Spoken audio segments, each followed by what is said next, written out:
أريد أن أذكر مرضى السكري بضرورة الامتناع عن تناول الحليب، فسكر الحليب أو سكر اللاكتوز العالي هو أحد أسباب ارتفاع السكر بالدم.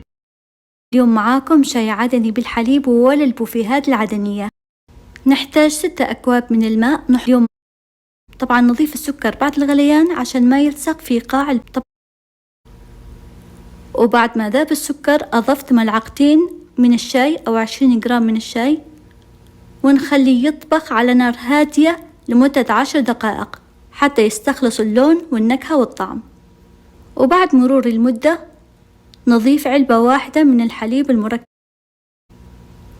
ونضيف ملعقة صغيرة من الهيل المطحون. طبعا أضفتها في النهاية عشان ما يروح النكهة والطعم للهيل. نخليه يغلي لمدة 3 دقائق، وبعدها نضيف ربع ملعقة صغيرة من جوز الطيب، طبعا اختياري. نخليها تغلي غلوتين ونطفي النار ويكون جاهز.